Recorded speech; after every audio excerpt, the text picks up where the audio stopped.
Welcome back, everybody. This is the True Aaron podcast number 8. Since the Great Divide podcast in number 7, I decided to separate my updates with my between my updates and my podcast. Where in my podcast, I always had a tendency to update and discuss topics and such of different manners, which I discovered, is great and all, but really makes each one really long. So what I decided to do was divide. They're going to be individually different. One's going to be just a regular update channel with my updates for everything. And then also my podcast is just genuinely me talking about my opinions as well as factual information that I have at my disposal, as well as being humorous and whatever not. This will be the first time for the divide, so bear with me. And I welcome you to the coming back of this podcast, falling back in line as I've titled it. Because I've recently been on several adventures in my own time, which in other newscasts, bless it, my other videos will, declare what I've done and what I haven't done. So, that being said, I am back for a time being until I venture off again into the unknown charters of the world. But I am actually covering some topics that I have not been able to cover since I've been on my adventures and travels and doing other obligations.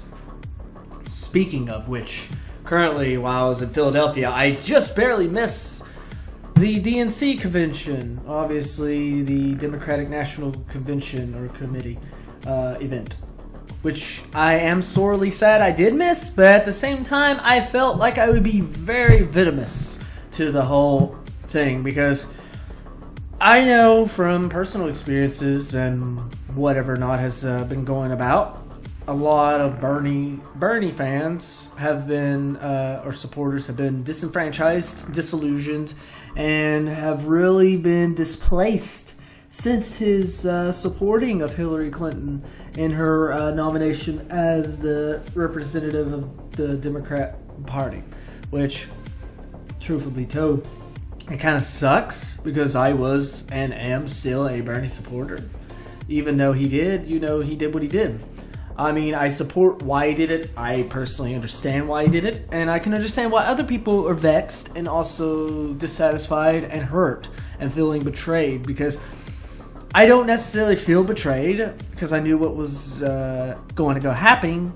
But at the same time, I do feel hurt because I am not a Hillary fan, as you will obviously tell. I've never been a supporter of her. I've never liked any of her policies. I've not liked her since she was a Secretary of State. I felt she was not inadequate for the job, but I felt she was too much of an insider. She had too much to gain from a lot of her policy making that she did, and she was not focused on the nation so much as focused on herself.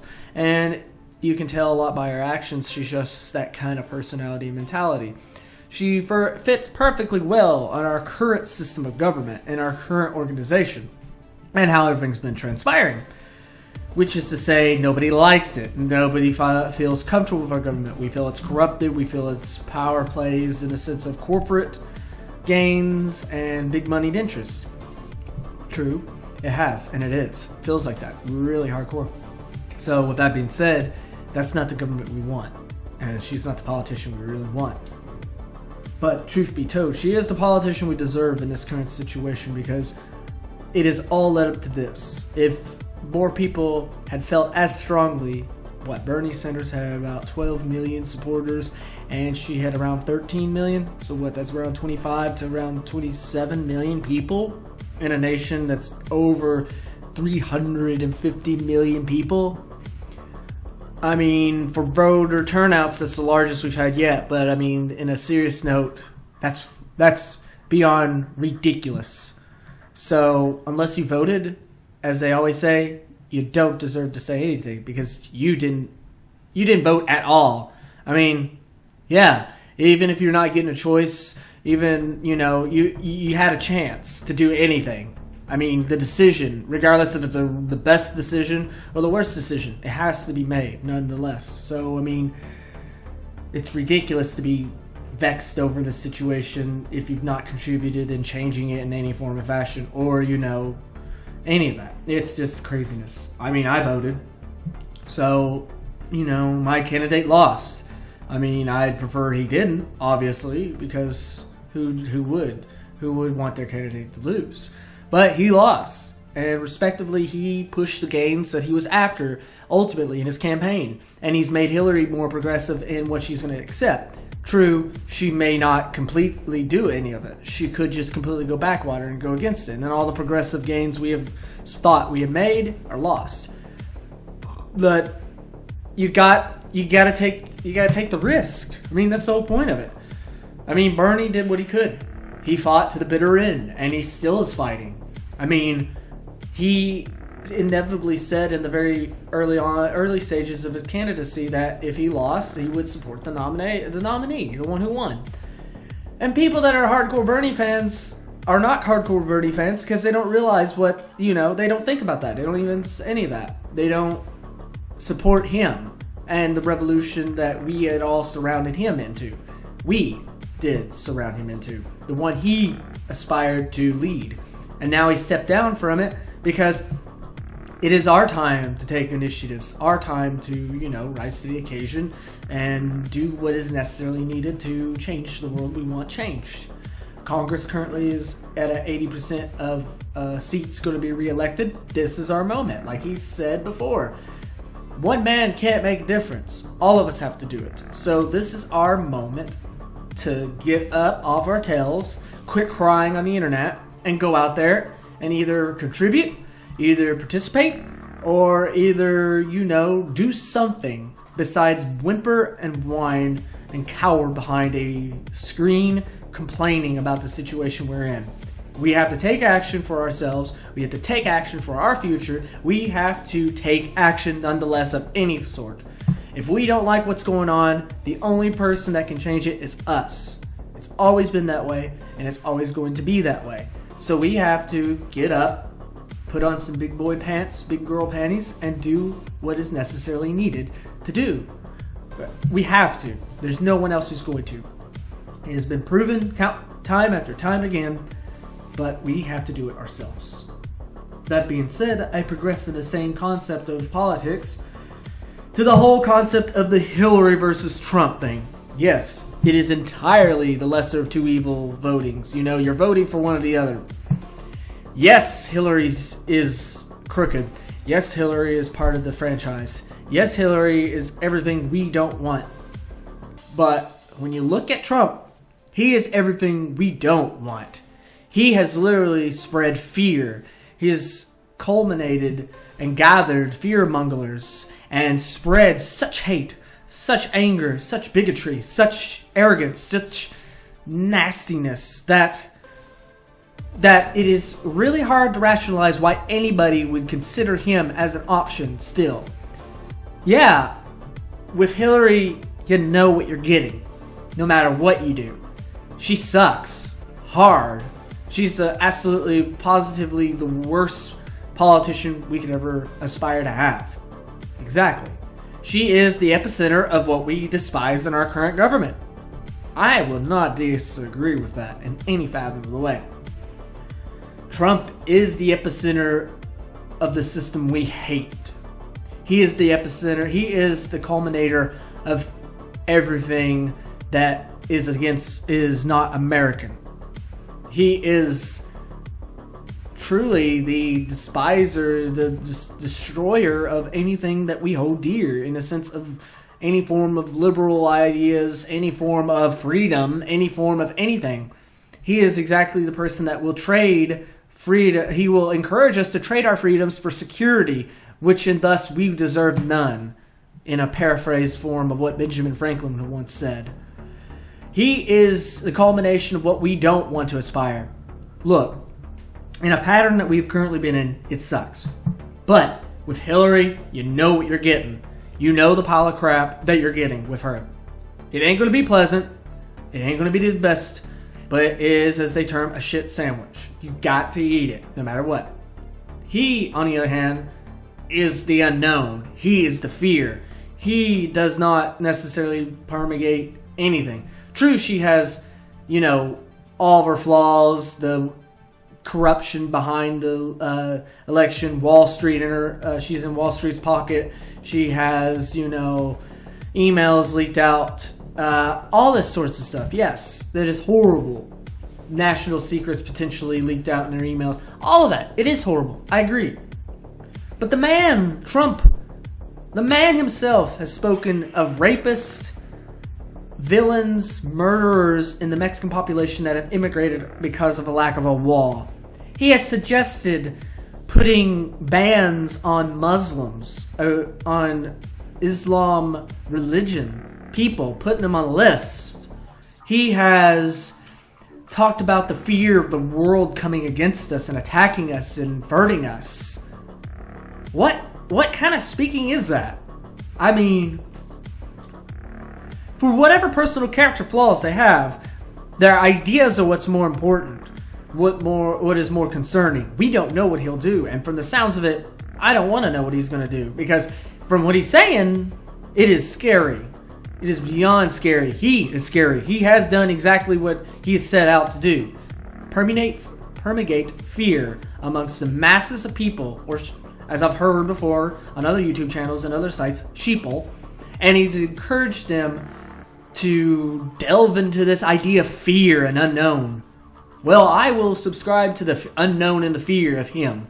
I fear the unknown the uncertainties he will bring. And he is not going to make America great again. Because America has not always been great. America has been America. We have been the triumphant defender of freedom in the both negative connotations and positive ones. We have held a lot of dark skeletons in our closets, as well as been shining beacons of liberty and the pursuits of happiness.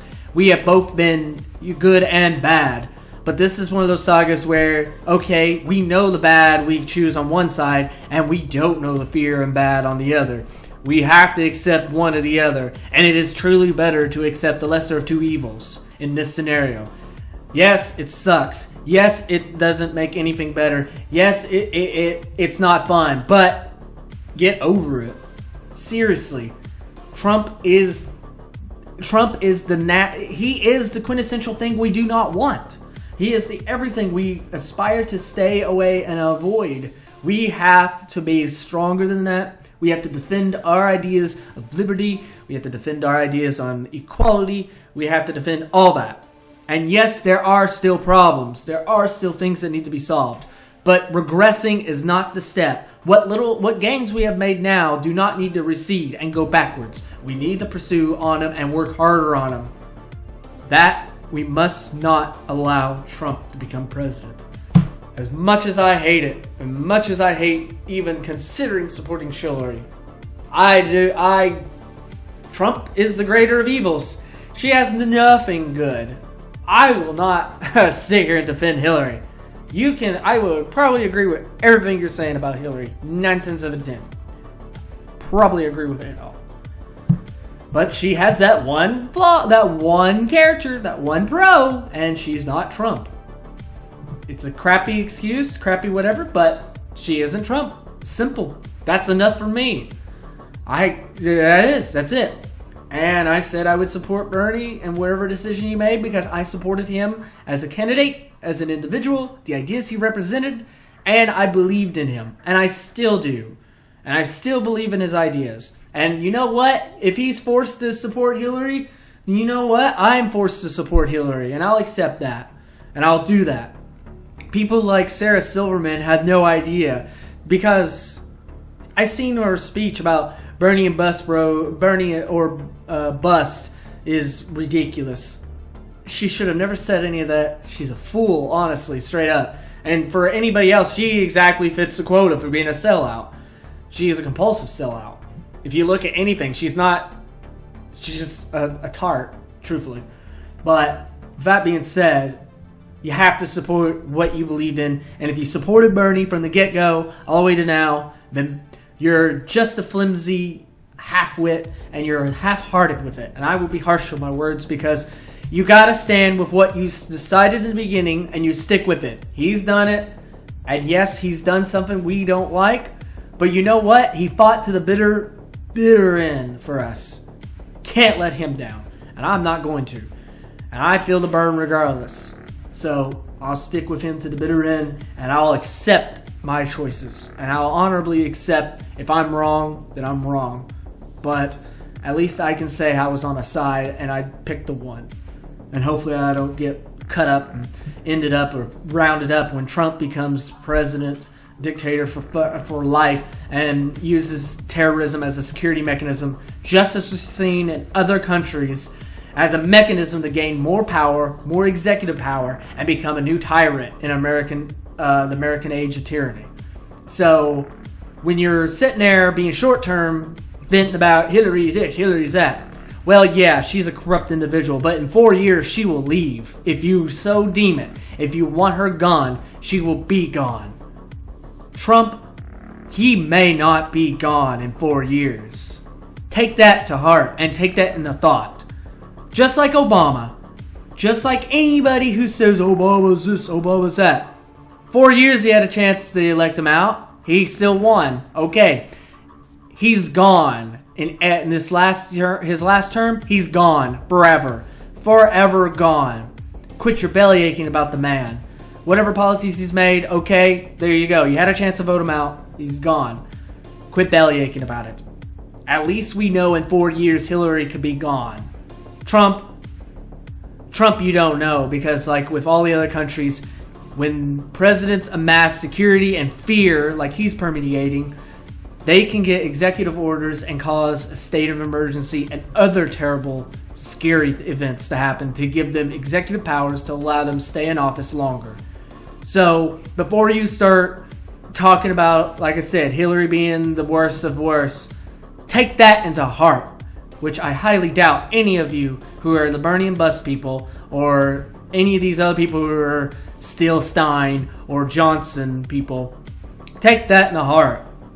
That, yeah, okay, you're disenfranchised, you're dissatisfied, you go vote for these third parties. Great, that's fine. If this was an election like any other election that didn't have the same black and white characters like Bush and Gore or Kerry and Obama and those guys, then it's different. That's different. You're more than free to do it. But this time, I'm fearful that it isn't the same scenario, and we have to act vigilant. We have to remain vigilant and be active in stopping this Trumpism, this Drumphism, this permeation of hate, fear, anguish, and dissatisfaction. We have to stop it now. We have, as nasty as it sounds, we have to unite around somebody. And even if it's a shit one, we got around her. As much as I hate saying it, and I do, it makes me want to turn my stomach inside out. But for once, it's the lesser of two evils. And my conclusion is on this: a Bernie supporter, as a full-hearted 100% Bernie supporter, I support his decision in it. I don't like it, but I support it because that's what you do with your leader. Or if when you support an individual and you have a belief in their ideas and you have a belief in their leadership and their guiding wisdom, you support them. Even if you don't like his choices and what they're doing, you obviously subscribed to their ideas, to what they supported, what they wanted, and what they believe in. And he has a better understanding of that situation than we necessarily do from our subscriptions to the internet, to the media outlets that we currently have vested in us. We have to support it. If you're a Bernie Sanders fan and you're a true one, we have to.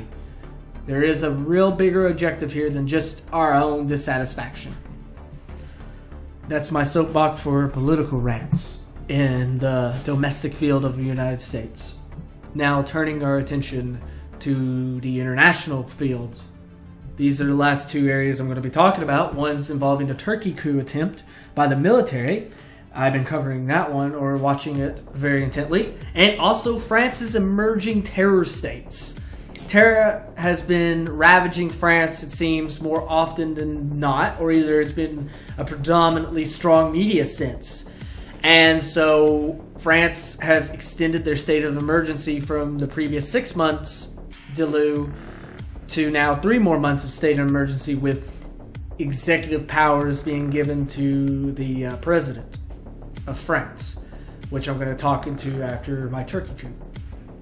The concept with The failed military coup of Turkey is a huge symbol of where we need to be concerned with. Right now, after that, the president has reestablished himself on shakier ground. His authority has been, he has squashed the rebellion. He has squashed the coup. And his power is a little bit more stern than it was before. And he has gained new executive powers in a state of emergency because his seat of power has been challenged. And now he looks to being friends with Russia or mending relations with them.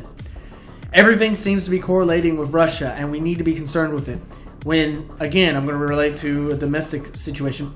Trump has talked about being friends with Russia, while Russia has been undermining our operations in the Middle East, in Syria, in Iraq.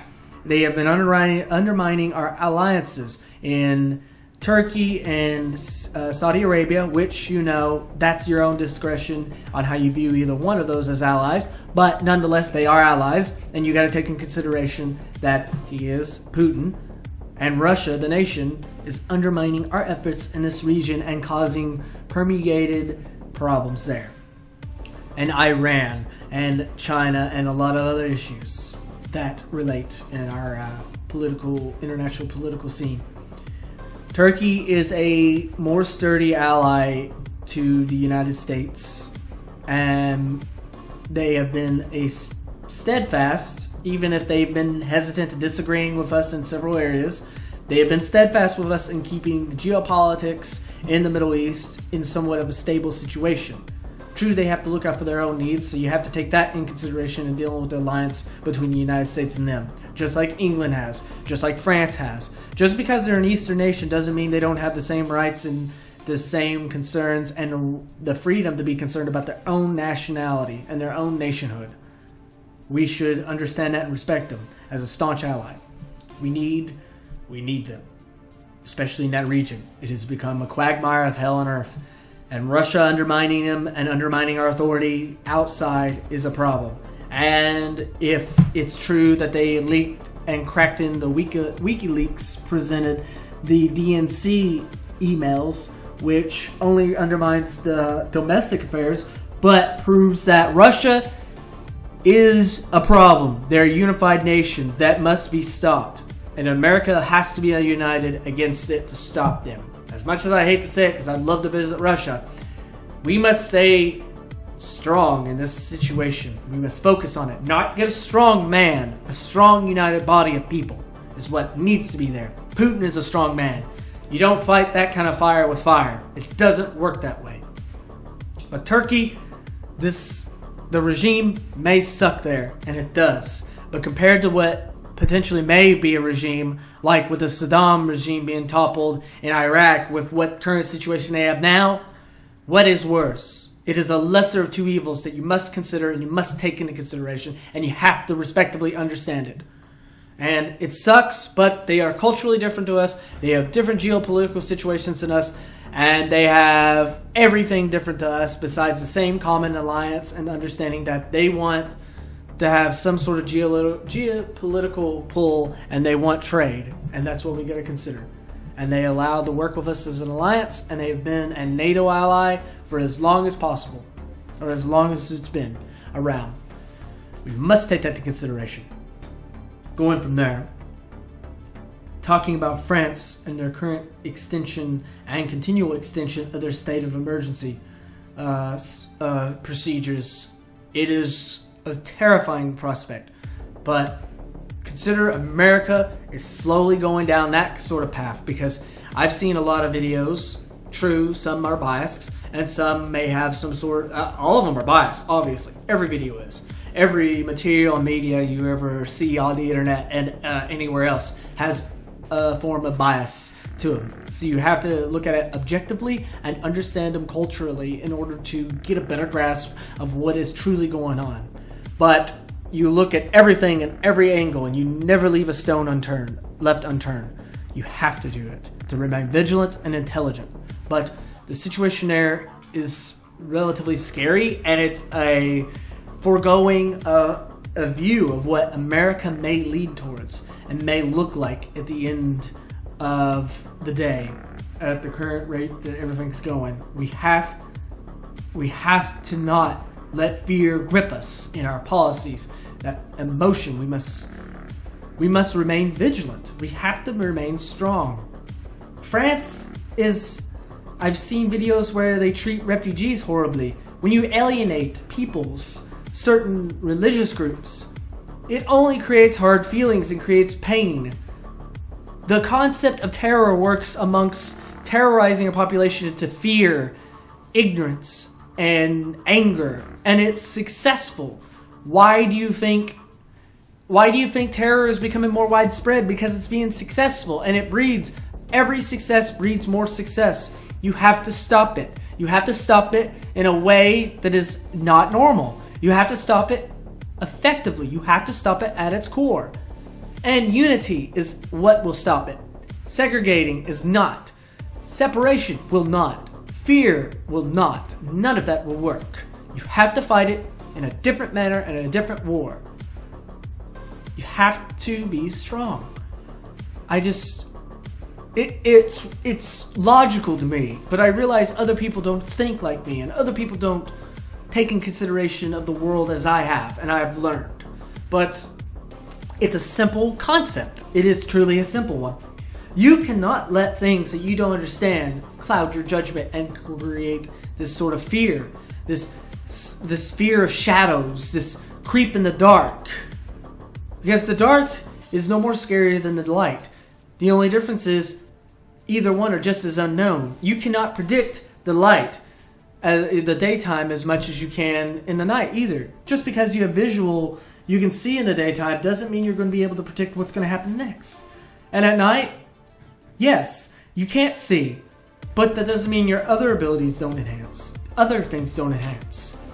Your ability to control and handle yourself can dictate a situation and how it will be handled. Nobody has ever successfully handled a situation based on raw emotion and raw just fear. Never works. It's never solved anything, and it only causes pain, turmoil, and more strife. And we don't need that. Uncertainty is the enemy. What we need is the certainty that we will dominate our future. We will control it. We must guide ourselves instead of letting our imaginations guide us. But I've been on my soapbox for a little over 30 minutes, and I think about these subjects more and more, and it makes me more not just livid but concerned, because I am a youth in my generation, and I feel like my generation is being robbed of all the opportunities we had. Not all the ones we've had, but the ones that our forefathers and our other ancestors have had, as in our parents' generation had. They had it easy comparatively to us now. But we have a whole different ballpark. It's easy to blame, but the only true victims are the ones we allow to be victims. We are only to blame ourselves, and we, as our generation Y or X, have to take the hold of the mantle and become the one that guides our future. We have to be strong. We have to be smart. We have to be vigilant. We have to be courageous. We have to be kind. We have to be everything we want in order to make the world a better place. And I implore whoever listens to this, I encourage you by all means, every possibility, to just turn a new leaf. Be kinder. Be positive. Be hopeful. The future is not lost. We are not dead. We are not in the ground. If you are listening to this, chances are you have the internet somehow. You are a part of the first world. You have some sort of guidance. You have some sort of power, some consumer purchasing power. You have you have shelter at least. You have a phone. You have a computer. You have something. And you're listening to this either because you're listening by a friend maybe or anything. But you have the capability to hear this. So be kind. Help one another. Even if you don't have it, give what you can. Don't put yourself into a tight situation though. Be smart, but be kind. Give kind words. If you have nothing to give, then give a kind word. Say hello and how are you? Show some genuine concern for one another. Be friendly. Be happy. You have to be something good in order to have good outcomes. You have to think positive. You have to think of solutions. You have to not give up. And fear, terror, all that is giving up. All that is allowing your emotions, allowing the world of darkness and negativity to grasp you and grip you and keep you down. And you don't need that. Nobody does. You need positivity. You need it.